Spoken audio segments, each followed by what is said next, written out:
শুক্রবার সকালে কলকাতা পুলিশের সদর দপ্তর লালবাজারে মহাসমারোহে পালিত হলো রাখি বন্ধন উৎসব। এই উৎসবে উপস্থিত ছিলেন কলকাতা পুলিশের সিপি অজয় কুমার নন্দ সহ পদস্থ পুলিশ কর্তারা।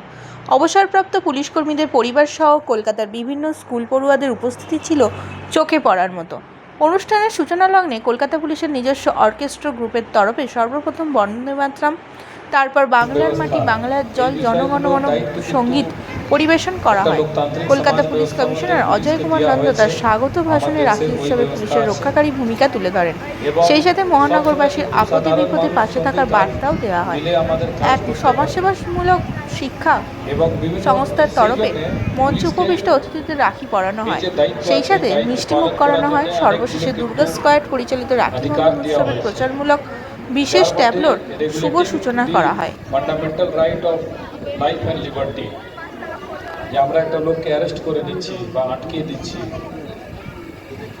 তো এই যে এত বড় একটা পাওয়ার দিয়ে আছে, ওই পাওয়ার সঙ্গে কিন্তু ওর থেকেও বড় দায়িত্ব আছে, যেটা সুরক্ষার দায়িত্ব।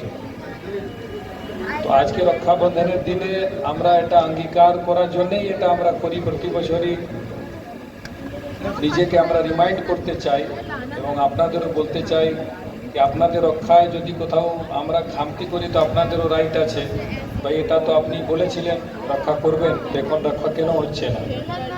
তো রক্ষাবন্ধন যে পর্ব আছে, যেটা আমরা ভাই বোনের একটা বন্ধন হিসাবে দেখি সমাজে, কিন্তু একটা ব্রডার পার্সপেক্টিভ আছে।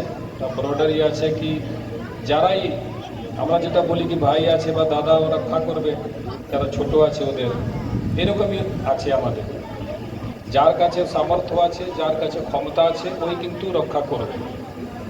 তো যখন সমস্যা হয় তখন আমরা ঠাকুরের কাছে যাই, যেই ফেথ আমরা বিশ্বাস করি না কেন কি একটু ভাই রক্ষা করবেন। আমরা পুজো করি, কালী পূজা হয়, দুর্গা পুজো হয়, মা আমার রক্ষা করবেন। তো এই যে আছে বিষয়টা, আমাদের মনের মধ্যে যে বিভিন্ন কারণে ভয় আছে বা যেটা হয় সমস্যা হয়, তো পুলিশের যেটা দায়িত্ব আছে, আমি সমস্ত পুলিশ কর্মী, আমার সহকর্মী বৃন্দ আছেন, ওনাদের এটা বলতে চাই, এই আজকে উৎসব পালন করার মাধ্যমে যে সবথেকে ইম্পর্টেন্ট গুরুত্বপূর্ণ বিষয় হলো, ওটা হলো রক্ষা আর সুরক্ষা। এই দুটো বিষয় আমাদের মাথায় রাখতে হবে এবং নিজেকে রিমাইন্ড করতে হবে, এবং আপনাদেরও ওটা সহযোগিতা লাগবে।